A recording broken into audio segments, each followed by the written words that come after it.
या आमच्या पक्षाच्या विनंतीला मान देऊन आपण कोल्हापूरचे सर्व पत्रकार बंधू भगिनी, प्रिंट आणि इलेक्ट्रॉनिक मीडियाचे सर्व प्रतिनिधी इथे उपस्थित आलात, त्याबद्दल आपले धन्यवाद व्यक्त करतो आणि आपले स्वागतही करतो। मी आज कोल्हापूरच्या पोट निवडणुकीच्या प्रचारासंबंधी कोल्हापूरला आलेलो आहे। आपल्याला माहिती आहे की आमचे विधानसभेचे सहकारी चंद्रकांतजी जाधव यांचा दुर्दैवी मृत्यू झाला कोविडमुळे। दुर्दैवाने काही दिवसापूर्वीच मी शिरोली MIDC मध्ये आलो असताना त्यांनी माझं स्वागत केलं होतं आणि शिरोलीच्या आणि संबंध कोल्हापूरच्या औद्योगिक वसाहतींचं आणि कोल्हापूरच्या उद्योजकांचं कोविडच्या पार्श्वभूमीमध्ये प्रश्नाबद्दल आम्ही सखोल चर्चा केली होती आणि त्यातून मग पुढं काय वाटचाल करायची ही आम्ही चर्चा केली आणि त्यांच्या नेतृत्वाखाली त्यांनी शिरोलीमध्ये सर्व कोल्हापूरचे उद्योजक एकत्र केले होते। काही दिवसातच आणि काही आठवड्यानंतरच अशी दुर्दैवी घटना घडेल असं वाटलं नव्हतं, पण आता ते घडलेलं आहे। कोविडचा आणखी एक आमचा उमदा कार्यकर्ता हिरावून नेलेला आहे, त्यामुळे ही पोटनिवडणूक अवेळी लागलेली आहे। काँग्रेस पक्षाने त्यांच्या सुविद्य पत्नी जयश्रीताई यांना पक्षाची उमेदवारी दिलेली आहे। निवडणूक म्हटलं की प्रचार अपप्रचार आरोप प्रत्यारोप होणारच, पण आज माझ्या दृष्टीने ही निवडणूक आपण महाविकास आघाडी विरुद्ध भारतीय जनता पक्ष अशी पाहिली पाहिजे। या ठिकाणी कोल्हापूरच्या प्रतिष्ठेचाही प्रश्न निर्माण झालेला आहे आणि वैचारिक संघर्ष व्हायऐवजी दुर्दैवाने थोडा व्यक्तिगत नेत्यांच्या विरुद्ध आरोप प्रत्यारोप चिखलफेक व्हायला लागलेली आहे। पण मी थोडंसं या निवडणुकीकडं ही महाविकास आघाडीचा जो मी प्रयोग महाराष्ट्रात केला आणि जो प्रयोग काही फार दिवस टिकणार नाही असं लोकांनी भाकीत केलं होतं, मला जवळजवळ 2.5 वर्ष महाविकास आघाडीचं 3 पक्षाचं सरकार महाराष्ट्रात चाललेलं आहे। कोविडमुळे खूप अडचणी आल्या, पण महाविकास आघाडीच्या सरकारनं कोविडवर यशस्वीपणे सामना केला। अनेक जणांचे दुर्दैवी मृत्यू त्यामध्ये पडले, परंतु आपण जर एकंदरीत जगाची आणि देशाची परिस्थिती पाहिली तर खरंच मी महाविकास आघाडीच्या 3 पक्षाच्या समन्वयाला त्यामध्ये श्रेय देईन। आणि त्यामुळं लोकांच्या जरी अपेक्षा काही वेगळ्या असल्या की काही होईल किंवा राजकीय भाष्यकारांनी सांगितलं होतं की काही फार टिकणार नाही, पण ते अगदी मजबूतीने टिकलेलं आहे आणि ते पूर्ण 5 वर्ष चालेल आणि ते सरकार अस्थिर करण्याकरता काय काय चाललेलं आहे त्याची आपण थोडी चर्चा करू। त्यामुळे मी ही जी कोल्हापूरची पोटनिवडणूक आहे ही 2 विचाराची लढाई आहे, 2 राजकीय विचारांची 2 पक्षाची निवडणूक आहे असं पाहतो। एका बाजूला केंद्रातलं भारतीय जनता पक्षाचं सरकार जे महाराष्ट्रात पुन्हा सत्तेत येऊ इच्छितंय आणि येणं केन प्रकारेनं महाविकास आघाडीचं सरकार कसं अस्थिर होईल, मग त्यामध्ये अगदी संविधानिक पदावर बसलेल्या व्यक्तींचा वापर करता येईल का किंवा सरकारी यंत्रणांचा आणि विशेषतः चौकशी यंत्रणांचा कसा वापर करता येईल हे आपण रोज पाहतोय। पण कितीही प्रयत्न केले तरी सरकार प्रचंड बहुमताने निर्माण झालेलं सरकार आहे, ते काही अस्थिर होणार नाही। पूर्ण 5 वर्ष मी काम केल्याशिवाय कुणाला काही यश येणार नाही। आता कोविड थोडंसं आटोक्यात आलेलं दिसतंय, त्यामुळे आता खऱ्या जोमानं या पुढं हे सरकार काम करेल हे आपल्याला मी आश्वस्त करू इच्छितो। कोल्हापूरची ही लढाई कोल्हापूरकरांच्या प्रतिष्ठेची आहे, स्वाभिमानाची आहे, अस्मितेची आहे। कितीही नेत्यांना टार्गेट करायचा प्रयत्न केला तर मी या लढाईकडं 2 पक्षाची वैचारिक लढाई म्हणून पाहतो आणि ते करताना भारतीय जनता पक्षाच्या गेल्या 5 वर्षाचा महाराष्ट्रातला कारभार सत्तेत असतानाचा त्यांनी केलेलं राजकीय कृती होती किंवा राजकीय कारस्थान होतं म्हटलं तरी चालेल. आणि दुसऱ्या बाजूला गेली 7 वर्ष भारतीय जनता पक्षाचं केंद्रातलं सरकार आणि याचा तुलनात्मक अभ्यास करून आणि त्याच्या आधीचं मग आमचं UPA सरकार होतं ते पाहून आज पुन्हा कोल्हापुरातून भारतीय जनता पक्षाच्या बाजूनं कौल द्यायचा का भारतीय जनता पक्षाचा दारुण पराभव करून एक दिल्लीला मेसेज द्यायचा की जे चाललंय देशात भारतीय जनता पक्षाकडून ते कोल्हापूरकरांना मान्य नाही आहे आणि ही निवडणूक जरी एका विधानसभा मतदारसंघापुरती जरी सीमित असली त्याचा संदेश मात्र देशभर जाणार आहे आणि तो अगदी पंतप्रधानांच्या पर्यंत जाणार आहे. म्हणून ही निवडणूक अतिशय महत्त्वाची आम्ही मानतो. आज दिल्लीच्या कारभाराकडे लक्ष द्यायचं झालं तर आज कोल्हापूरकर कोल्हापूरचे मतदार आज महागाईमुळे होरपळून गेलेले आहेत. डिझेल पेट्रोलच्या किमती आणि विशेषतः पेट्रोलच्या किमती 120 रुपये लिटरच्या पुढे गेलेल्या आहेत. आपण सर्व ते सहन करताय. आज खरं म्हणजे आपल्या मराठी लोकांची देशातल्या लोकांची सहनशीलता प्रचंड आहे. नाहीतर श्रीलंकेमध्ये काय चाललंय आपण पाहिलेलं आहे. आता प्रश्न असा आहे की महागाईमध्ये आपण होरपळतोय त्याला सर्वात प्रमुख कारण आहे पेट्रोलियमजन्य पदार्थावर केंद्र सरकारने लावलेले कर. राज्य सरकारचे थोडे कर आहेत पण प्रामुख्याने केंद्र सरकारने लावलेले कर आहेत. आज जगामध्ये रशिया आणि युक्रेनचं युद्ध चाललेलं आहे. त्या युद्धाचा भडका उडून कदाचित ते महायुद्धाकडेही जाऊ शकतं किंवा उद्या शांतही होईल युद्ध. पण त्याचे परिणाम पेट्रोलियम निर्यात करणाऱ्या देशांच्यावर रशिया हा एक मोठा पेट्रोलियम पदार्थ उत्पादक आहे. त्याच्यावर टाकलेल्या बंदीमुळं हे दर वाढलेले आहेत. पण दर किती वाढलेले आहेत? सरासरी युद्ध सुरू व्हायच्या आधी दर प्रति बॅरल हे 85, 90, 95च्या सुमारास होते आणि ते आजकाल 101, 102, 105, 110 पर्यंत गेलेले आहेत. हे पेट्रोलियम दरामध्ये आंतरराष्ट्रीय पेट्रोलियम दरामध्ये फार काही वाढ झालेली आहे असं नाही आहे. मग ही वाढ का होते आहे? तर मोदी सरकारनं पेट्रोलियमवर एक्साईज ड्युटी इतक्या प्रचंड प्रमाणावर लावलेली आहे आणि ते एक्साईज ड्युटीवरचे पैसे केंद्र सरकार थेट गोळा करते. केंद्र सरकारची अर्थव्यवस्थेची परिस्थिती काय आहे? तर कोविड सुरू व्हायच्या आधी केंद्र सरकारच्या नेतृत्वाखाली देशाच्या अर्थव्यवस्था जर आलेख आपण पाहिला तर देशाचा आर्थिक विकास जर हा सलग 1917 नंतर घसरत गेला होता. त्याला कारण नोटबंदीचं होतं, त्याला कारण GSTचं होतं, त्याला कारण अलीकडच्या काळामध्ये कृषी कायद्यामध्ये गोंधळ केले. असे चर्चा न करता विचार विनिमय करता लोकांना विश्वास न घेता रेटून कायदे केले. त्यामुळं अर्थव्यवस्था घरघर लागली होती. कोविड सुरू व्हायच्या आधी 31 मार्चला आज आपण अर्थव्यवस्था विकास दर काढला तर कोविडच्या आधीच्या आर्थिक वर्षामध्ये देशाचा आर्थिक विकास दर हा नीचांकावर पोहोचला होता. 4.2% गेला होता. काही लोक म्हणतात की त्याच्यापेक्षाही खाली गेला होता का काय किंवा कदाचित उणेकडे गेला होता का काय.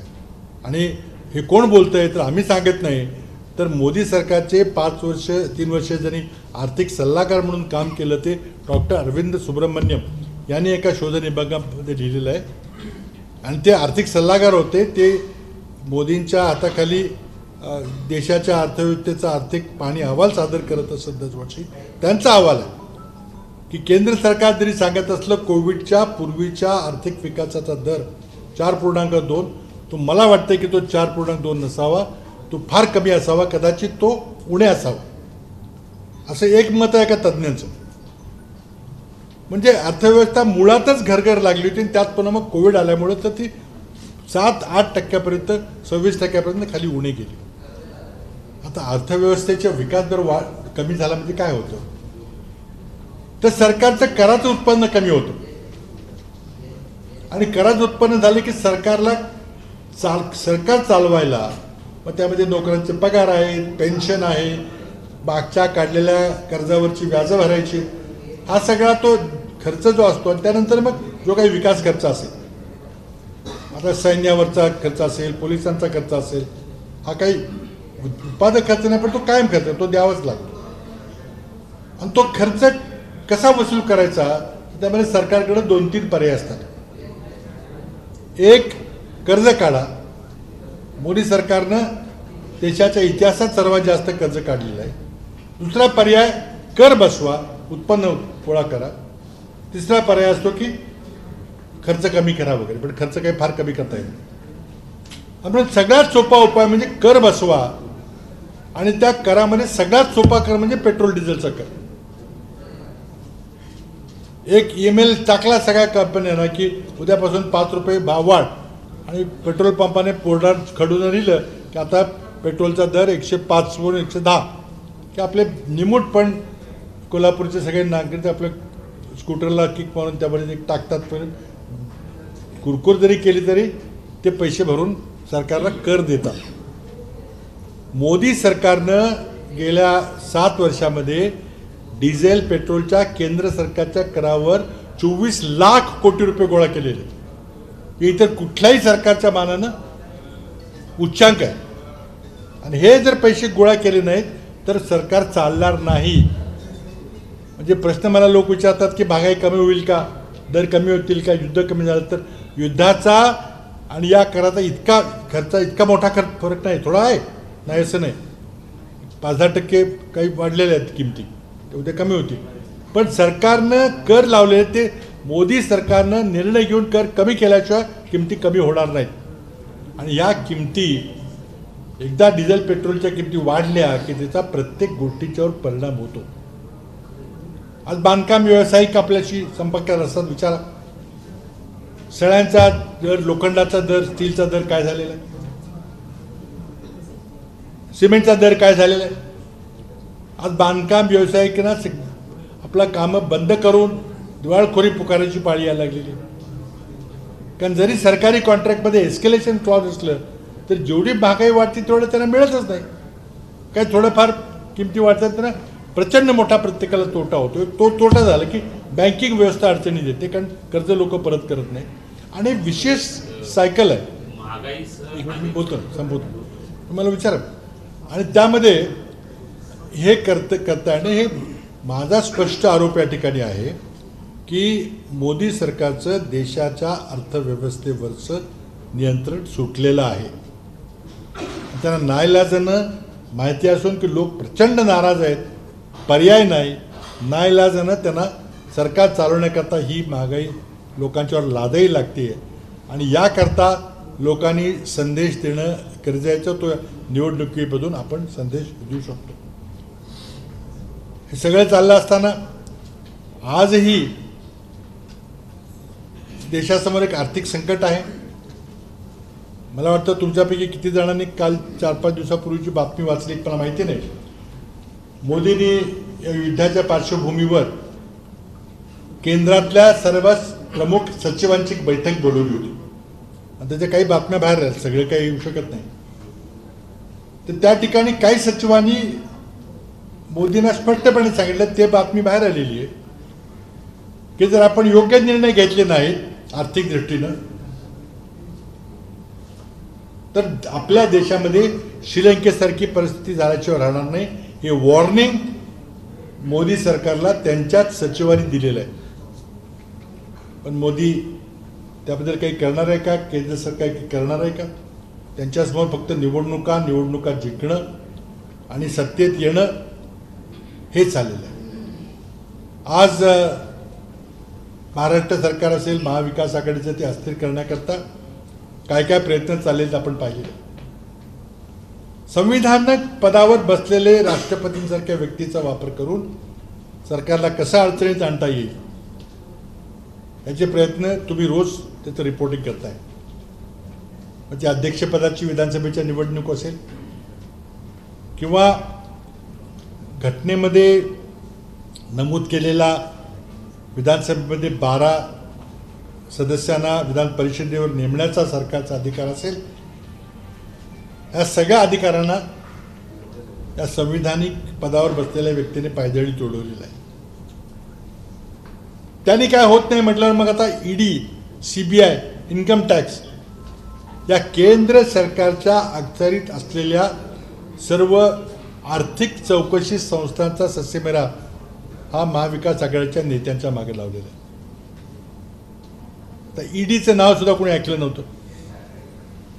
खरं म्हणजे ईडी काय आहे तर 2002 साली वाजपेयींनी अमेरिकन दबावाखाली की काळा पैसा हा टेरर ॲक्टिव्हिटी करता, आतंकवादी कारवायांकरता वापरला जातो, त्यावर बंधन टाका असं एक आंतरराष्ट्रीय मत बनलं होतं. आणि त्यामध्ये prevention of money laundering act किंवा ज्याला PMLA ॲक्ट म्हणतो हा कायदा 2002 साली वाजपेयी सरकारनं मांडला आणि मंजूर केला. पण तो मंजूर केल्यानंतर त्या कायद्याला मूर्त स्वरूप देण्याकरता जे नियमावली करायला लागते, अंमलबजावणी करण्याकरता, ती वाजपेयी सरकारला 2004 पर्यंत काही करता आली नाही. मग वाजपेयी सरकारचं अपूर्ण राहिलेलं काम आमच्या सरकारनं केलं. त्यावेळेला मी केंद्रात मंत्री होतो आणि मग आम्ही त्यावेळेस खूप चर्चा केली, त्यामध्ये काही बदल करायचे आहेत का, ते बदल करून आम्ही मग नियम PMLA कायद्याचे आम्ही केले. ईडीची संस्था आम्ही म्हणजे त्या कायद्याने वाजपेयी आणि मनमोहन सिंग यांनी ही तयार केली.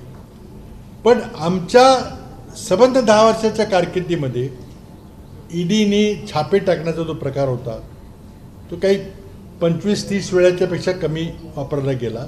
आणि तो खरोखरी जर टेररिस्ट फंडिंग करणाऱ्या संस्था असतील आणि त्यांच्यामार्फत जर काही गैरव्यवहार करून जर आतंकवाद्यांना पैसे पुरवतील याकरता हा कायदा वापरला गेला.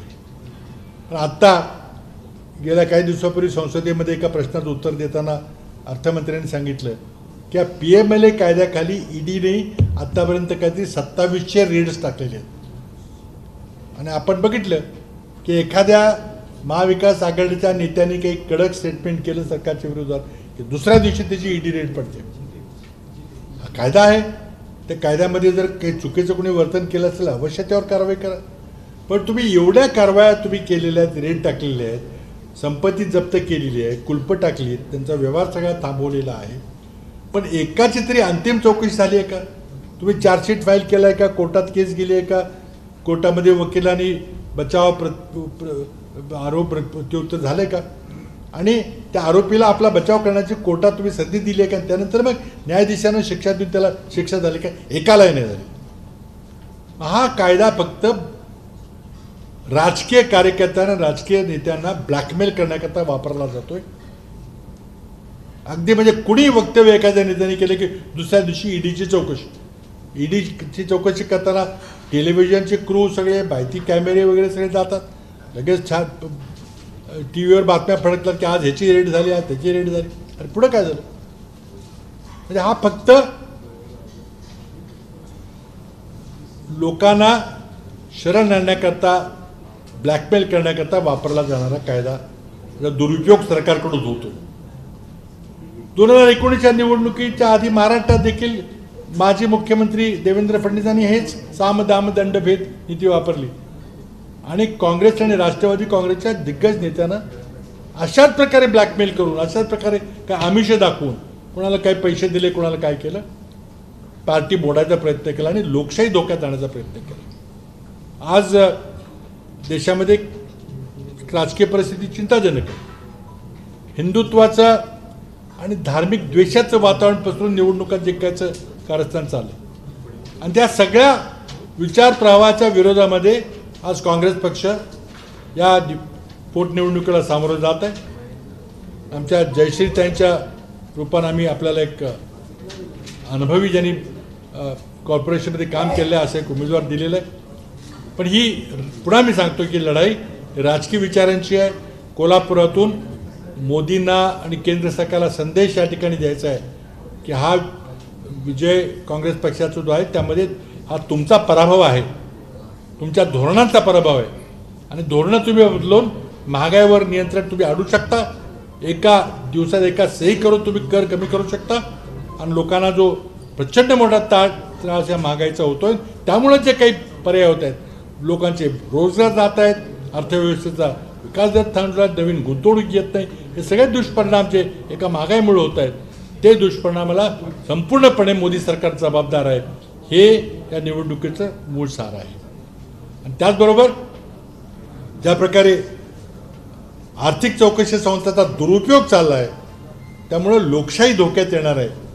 विरोधी पक्षच संपुष्टात आणण्याचं कारस्थान देवेंद्र फडणवीसांनी केलं आणि मोदी तेच करतायत, मिच्या तेच करतायत.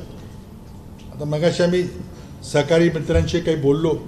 आज सहकारी कायदा केलेला आहे, त्यामध्ये देखील अंकुश आणण्याचा सगळा प्रयत्न केला. लोकशाही प्रक्रिया ओढून टाकायचा प्रयत्न चाललेला आहे. आणि जर संपूर्ण अधिकार एखाद्या व्यक्तीला दिले आणि तो व्यक्ती मग लोकशाहीकडं त्याची वाटचाल सुरू झाली, जी आज देशामध्ये आपल्याला पाहायला मिळते, तर मग रशियामध्ये पुटिनने काय केलं तशा प्रकारची परिस्थिती आपल्या देशात झाल्याशिवाय राहणार नाही. म्हणून ही निवडणूक महत्त्वाची आहे. आणि आपल्या माध्यमातून आम्ही कोल्हापूरच्या मतदार बंधूंना विनंती करतो की आपण काँग्रेस पक्षाला आणि महाविकास आघाडीच्या उमेदवाराला प्रचंड बहुमताने विजय करा आणि मोदींना एक कोल्हापूरातून संदेश पाठवा. धन्यवाद. आपले काही प्रश्न? पेट्रोल डिझेल जर जीएसटीच्या अंदर आले तर कमी होतात असं आहे, पण महाराष्ट्राचा विरोध आहे. नाही, असं आहे की बघा, प्रॉब्लेम असा आहे की आत्तापर्यंत महाराष्ट्र सरकारचे ही वॅट कर आहे, पण केंद्र सरकारनं त्या ठिकाणी त्याला केंद्र सरकारला विटो आहे. GST परिषदेमध्ये केंद्र सरकारला कुठलाही निर्णय घेता येतो, त्यांच्याकडे मेजॉरिटी वोटिंग आहे.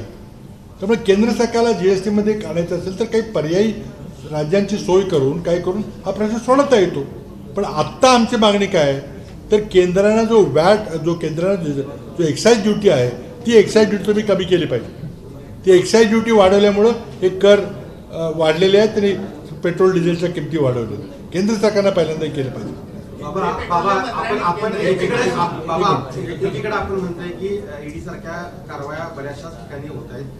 आता चंद्रकांत दादांनी कोल्हापूरच्या याच निवडणुकीत पेटीएमचा वापर करून महाविकास आघाडी लोकांपर्यंत पैसे पोहोचवेल त्यासाठी त्यांच्यावरती ईडीने कारवाई करावी त्यासाठी त्यांनी पत्रव्यवहार देखील केला आहे. मतदारांना एका दृष्टीने भीती दाखवण्याचा हा प्रयत्न केलेला आहे.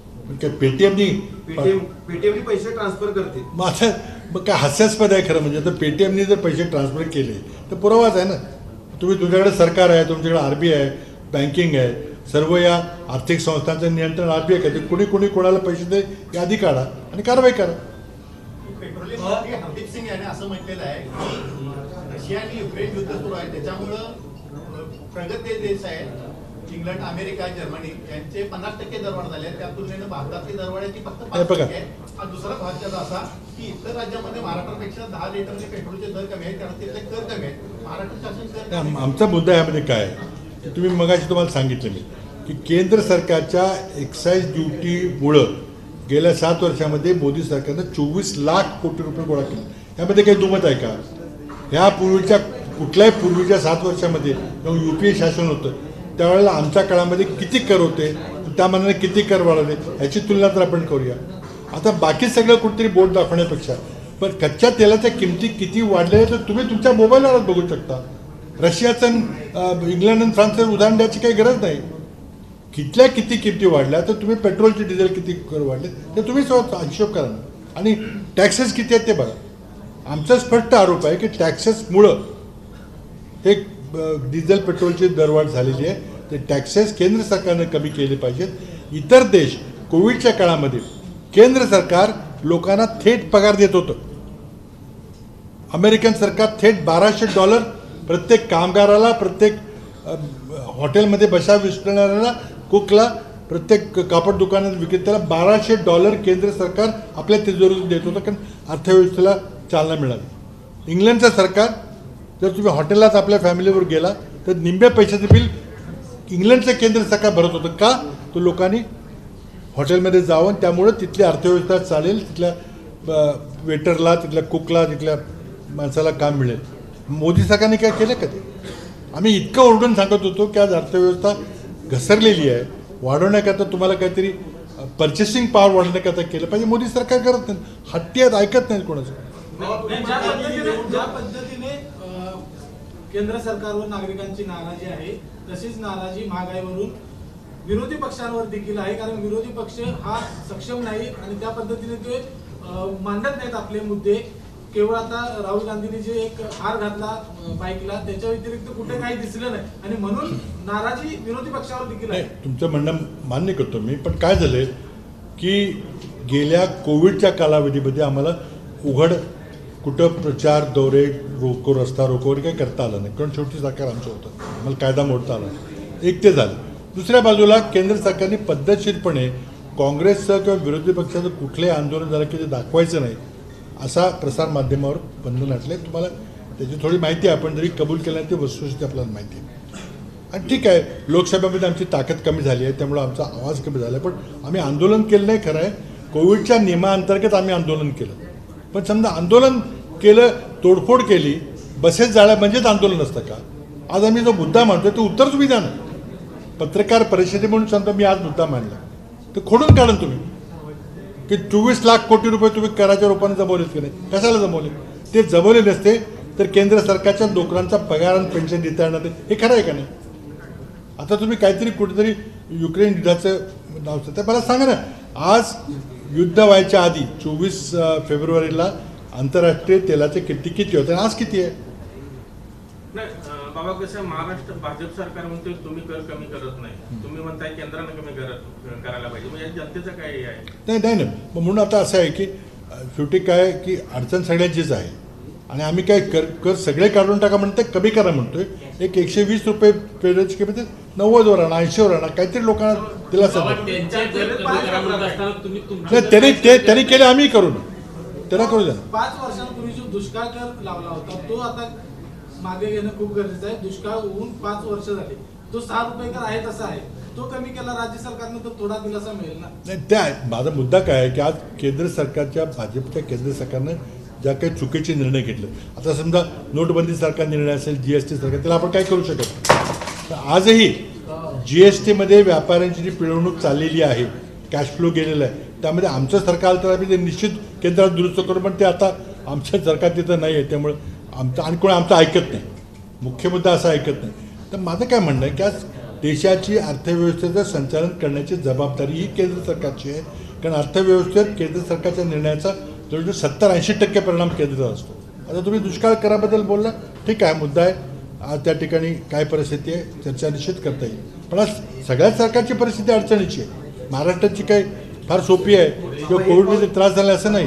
दुष्काळ कराबद्दल एक पाऊल जर आपण उचललं थोडं केंद्र सरकार पण नंतर उचलेलं नाही, सुरुवात तर आपण करू शकतो. नाही, मी आमचं काय ही जी महागाई आहे, आता हे समजा कराचा त्रास होतो लोकांना, ठीक आहे, समजा 6 रुपये असेल, थोडा कमी केला पाहिजे, काय केलं पाहिजे, कारण कोविडचा आपल्यालाही त्रास झाला.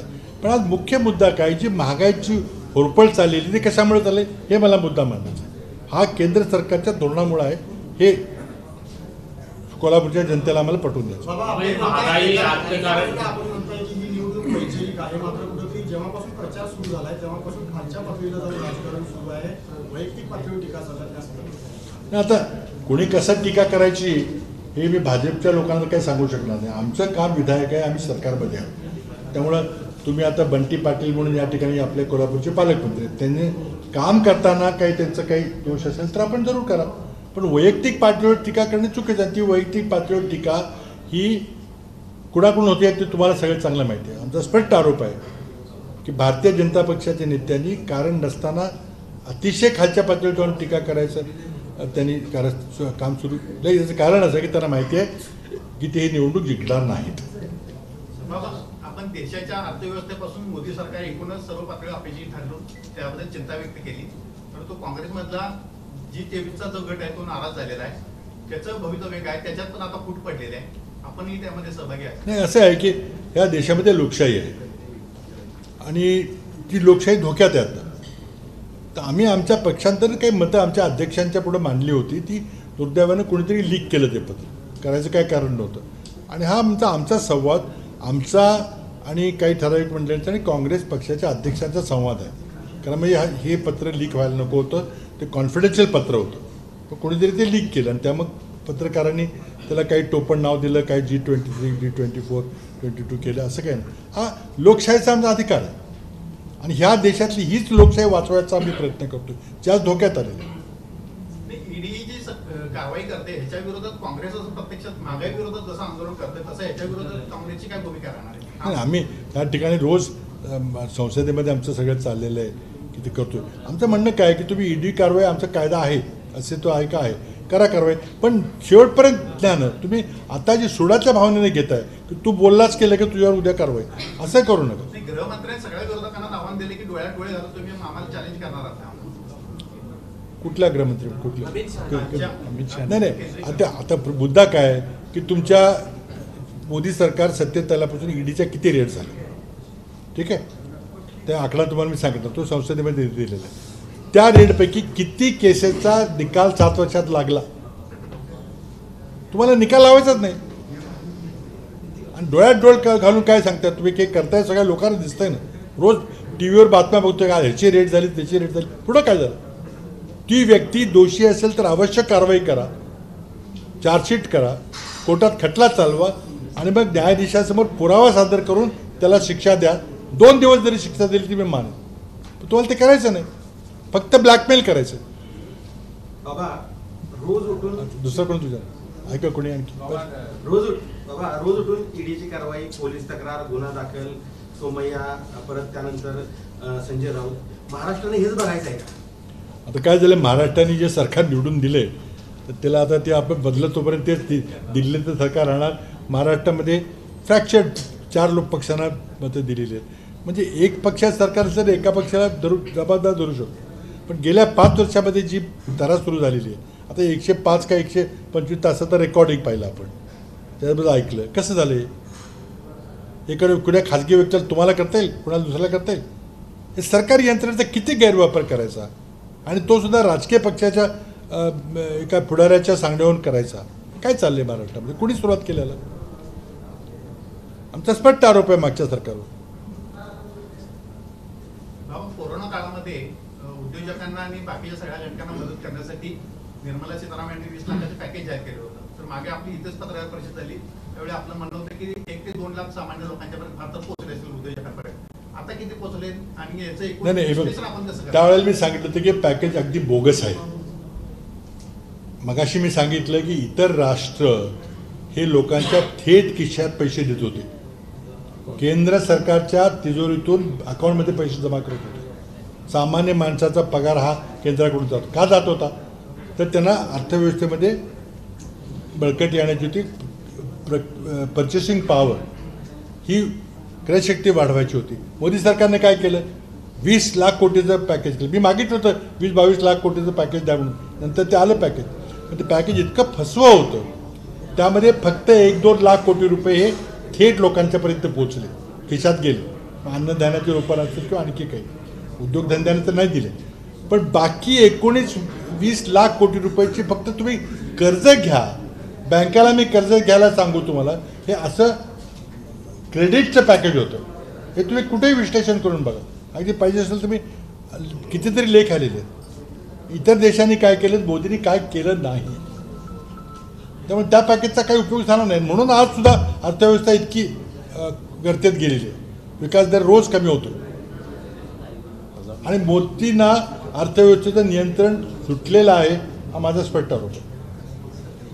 अर्थकारण, महागाई सगळ्या महत्वाचे मुद्दे मांडले, पण ह्या निवडणुकीत ते फारसं दिसत नाही. ह्या निवडणुकीत फक्त हिंदुत्ववादी स्वाभिमान आता ते भाजपला हिंदुत्ववादेश्वर त्यांच्याकडे मुद्दाच नाही काही. आम्ही म्हणून ही निवडणूक अशा धार्मिक द्वेषावरनं बाजूला नेऊन देशाच्या लोकांच्या सामान्य लोकांच्या पोटा पाण्याच्या प्रश्नाकडे नेतोय. हे कोण जबाबदार आहे याला, तुम्ही त्यांना जाब विचारणार आहे का नाही. आणि तो जाब या निवडणुकीच्या निकालातून दिसेल की निवडणूक आमचं स्पष्ट म्हणणं आहे की निवडणूक महागाईवर झाली पाहिजे, केंद्र सरकारच्या धोरणावर झाली पाहिजे, कोविडच्या हाताळणीवर झाली पाहिजे. ती होताना दिसत नाही. आता आमचा प्रयत्न चाललाय, तर त्यांचा आवाज आता त्यांनी ताकद, आर्थिक ताकद वापरून हिंदुत्व बोलत असते तर मग चालेल. देशातच चाललंय सगळी निवडणूक. आता तुम्ही बघला ते हरिद्वारात तो स्वामी काय बोलतोय. महाराष्ट्रात पण आता सध्या भोंग्याचा वाद सुरू आहे. आता ते चालले, आता म्हणजे सगळेच लेवल प्रचाराची इतकी खाली गेले. काय आहे की राजकीय पक्ष कुठल्या तरी आर्थिक किंवा सामाजिक विचारावर संघटित केले जातात आणि पार्लमेंटरी डेमोक्रेसीचा आत्मा राजकीय पक्ष आहे. ते सगळं सोडून दिलं. काय भारतीय त्याच्याबद्दल आर्थिक धोरण आहे, टॅक्स वाढवायचं, त्याच्यावर तुम्ही काय चर्चा करत नाही. आज चीनचं काय झालं कोणी बोलतंय त्याच्यावर. मोदींनी काय की परराष्ट्र धोरणामध्ये प्रत्येक ठिकाणी अपयश आहे, पण हे काय परराष्ट्र धोरणाची निवडणूक नाही आहे.